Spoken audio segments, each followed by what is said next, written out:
Lecture number 8 class 9 এর পরিমাপ চ্যাপ্টারের।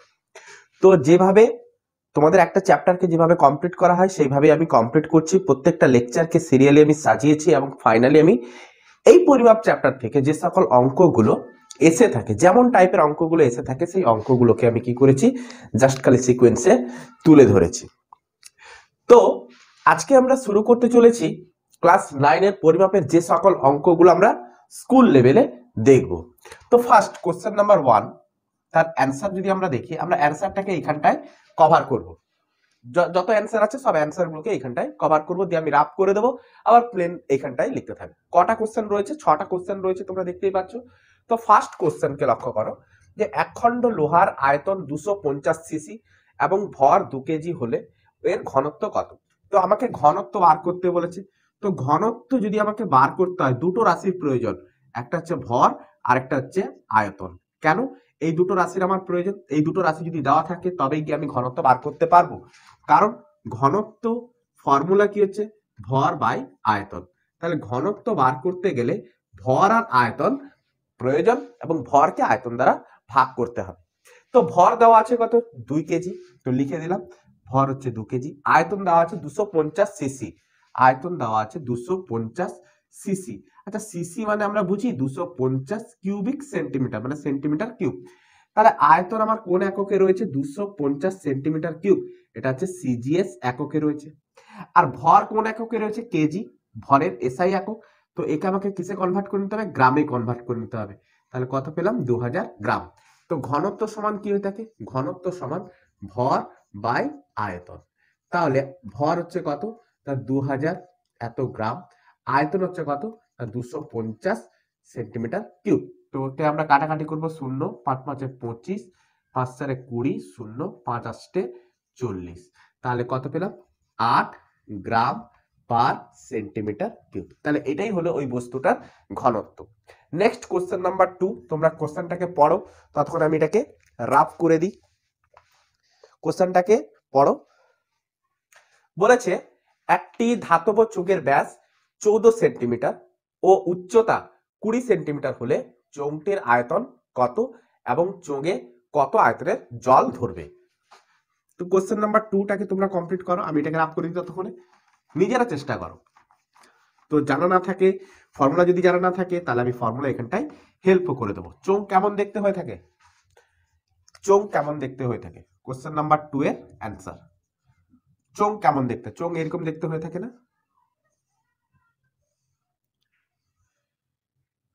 এই হচ্ছে চোঙ, এটা হচ্ছে একটা চোঙ। তাহলে এই চোঙের ব্যাস হচ্ছে কত? 14 সেন্টিমিটার কিউব। তাহলে চোঙের নিচের তলার যে ব্যাস, এটা হচ্ছে তার মূল বিন্দু, এটা একটা বৃত্তের আকারে হয়ে থাকে, এটা একটা বৃত্তের মতো। তাহলে এইখান থেকে এতটুকু হচ্ছে কত? 14 সেন্টিমিটার। তাহলে এই বৃত্তের ব্যাসার্ধ কত? ব্যাসার্ধ কেন্দ্র থেকে একদম পরিধি পর্যন্ত কত হবে? 7 সেন্টিমিটার। মানে এইখান থেকে এতটুকু হচ্ছে কত? 7 সেন্টিমিটার। আচ্ছা, তো চোঙের উচ্চতা কত বলে দিয়েছে? 20 সেন্টিমিটার। এই চোঙটার উচ্চতা কত বলেছে? 20 সেন্টিমিটার। চোঙটার উচ্চতা হচ্ছে 20 সেন্টিমিটার হলে চোঙটির আয়তন কত? তাহলে চোঙের আয়তন বার করার ফর্মুলা কি? না, আয়তন বার করার ফর্মুলা হচ্ছে কি, চোঙের ক্ষেত্রে লিখে দিই, চোঙের আয়তন বার করার ফর্মুলা, চোঙের আয়তন কিভাবে বার করব? না, আয়তন বার করার ফর্মুলা হচ্ছে পাই আর স্কোয়ার ইন্টু এইচ।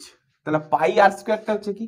না, পাই আর স্কোয়ারটা হচ্ছে এই বৃত্তের ক্ষেত্রফল, এই বৃত্তটার ক্ষেত্রফল গুণিতক উচ্চতা। তাহলে বৃত্তের ক্ষেত্রফল, তাহলে আর হচ্ছে ব্যাসার্ধ, পাই হচ্ছে কত? 22/7, আর হচ্ছে কত? 7। তাহলে আর স্কোয়ার মানে 7 ইন্টু 7, এইচ হচ্ছে কত? না 20, এইচ হচ্ছে কত? 20। তাহলে 7 কে 7 ক্যান্সেল, তাহলে 22 গুণিতক 7 গুণিতক 20। তারপর আমি কত পাচ্ছি? 44। 0 ইন্টু 7 আরেকবার করে নিতে হবে, 0 7 4 28 8, হাতে 2 7 4 28 30। তাহলে এত সেন্টিমিটার কিউব, এত সেন্টিমিটার কিউব। সব এককগুলো ঠিকঠাক আছে, এটাও সেন্টিমিটার আছে, এটাও সেন্টিমিটার আছে। তাহলে এবং ওই চঙে কত আয়তনের জল ধরবে? তাহলে জল কি হয়? যে পাত্রে রাখা হয় সেই পাত্রেরই আকার ধারণ করে, সেই পাত্রেরই আয়তন ধারণ করছে। তাহলে এই চোঙে যদি আমি সম্পূর্ণরূপে জল ভর্তি করি, তাহলে চোঙটার আয়তন যা হবে জলেরও আয়তন তাই হবে। অতএব চোঙে জলের পরিমাণ কত হবে? জলের পরিমাণ 3080 centimetre cube. Clear? 3080 centimetre cube. Next question number 3, যে তরলের ঘনত্ব 8.4 সিজিএস একক ও আয়তন 1000 সিসি হলে তরলের ভর কত? রাফ করে দিই। আচ্ছা, তো এখানটায় মোদ্দা জিনিস কি ছিল? কোশ্চেন নাম্বার 2 তে চোঙের আয়তন নির্ণয়ের ফর্মুলাটা পাই আর স্কয়ার এইচ, লার্ন করে নেবে পাই আর স্কয়ার এইচ। তো কোশ্চেন নাম্বার 3 তে বলেছে কি, কোশ্চেন নাম্বার 3 তার অ্যান্সার দেখো। কোশ্চেন নাম্বার 3 বলেছে তরলের ঘনত্ব 8.4 সিজিএস একক। তাহলে ঘনত্ব আমাকে বলে দিয়েছে কত? 8.4 সিজিএস একক। সিজিএস, তাহলে সিজিএস এ বলা মানে কি 8.4 গ্রাম পার সেন্টিমিটার কিউব। সিজিএস একক বলা মানে গ্রাম পার সেন্টিমিটার কিউব। আচ্ছা, আয়তন বলে দিয়েছে কত? 1000 সিসি। আয়তন কত দিয়েছে? আয়তন 1000 সিসি। 1000 সিসি মানে 1000 সেন্টিমিটার কিউব। এগুলো আমরা লিখতে শিখে যাচ্ছি আস্তে আস্তে। তরলের ভর কত? তো ভর আমাকে বার করতে বলেছে। তাহলে ভর কি করে বার করবো স্যার? ঘনত্ব সমান ভর বাই আয়তন। সব সময় ঘনত্ব সমান ভর বাই আয়তন না লিখে ঘনত্ব হচ্ছে কি ডেনসিটি ডি, ভর হচ্ছে মাসের এম, আয়তন হচ্ছে ভলিউমের V, D equals to M by V. তাহলে ভর আমি যদি বার করতে চাই তাহলে আমি কিভাবে বার করবো? এই ফর্মুলাটাকে লক্ষ্য করো। তাহলে ভর মানে এম যদি বার করতে চাই তাহলে M equals to D into V করতে পারি। তাহলে ঘনত্ব গুণিতক আয়তন করতে, তাহলে ভর বার করতে গেলে ঘনত্ব গুণিতক আয়তন করতে হবে। তো আমাকে ঘনত্ব দিয়েছে, আয়তনও দিয়েছে। ঘনত্ব কত দিয়েছে? 8.4। আয়তন কত দিয়েছে? 1000। প্রত্যেককে আগে লক্ষ্য করে নেবে সবাই সিজিএস এ, তো সিজিএস এ আছে কিনা, এসআই তেও এসআইতে আছে কিনা। সবার একক ঠিকঠাক থাকলে তবেই কি আমি বসাতে পারবো। কারোর একক যদি সিজিএস এ এসআইতে যদি মিশিয়ে থাকে তাহলে হয় সিজিএস এ নিয়ে চলে যাও, নালে এসআইতে নিয়ে চলে যাও, যে কোনো একটা। তাহলে একে যদি আমি গুণ করে দিই তাহলে কত আসছে? তাহলে এত এত কি আসবে? গ্রাম। এত গ্রাম। আরে ঘনত্বের একক তুমি লক্ষ্য করো, ঘনত্বের একক কি? ঘনত্বের এইখান থেকে যদি আমি যদি করতাম দেখো গ্রামই আসবে। ঘনত্বের একক কি? Gram divide by centimetre cube into আয়তন হচ্ছে কত? না 1000 সেন্টিমিটার কিউব। তো সেন্টিমিটার কিউব ক্যান্সেল। 8.4 ইন্টু 1000 করলে 8400 গ্রাম পড়ে আছে ইন্টু গ্রাম। ভরের একক লাস্টে ফাইনাল দেখো গ্রামই চলে এসছে। কিসে এসছে? সিজিএস এই এসছে। একে যদি আমরা এসআই তে কনভার্ট করতাম 8.4 কেজি হয়ে যেত। তো আমি এসআই তে কনভার্ট করবো না, সিজিএস রেখে দেবো। তাহলে ভর কত পেলাম? 8400 গ্রাম। তো কোশ্চেন নাম্বার 3 আমাদের কমপ্লিট হলো। এবারে কোশ্চেন নাম্বার 4 দেখো। তো কোশ্চেন নাম্বার 4টাকে নিজে পড়ো, দিয়ে করো। আমি এটাকে রাফ করি ততক্ষণে। কোশ্চেন নাম্বার 4টাকে নিজে পড়ো, দিয়ে করো। পড়ো যে একটি সাধারণ তুলা যন্ত্রের দুই বাহু অসমান। একটা সাধারণ তুলা যন্ত্রের দুই বাহু অসমান। ডান ও বাম তুলা পাত্রে বস্তুর ভর 29 গ্রাম ও 30 গ্রাম পাওয়া গেল।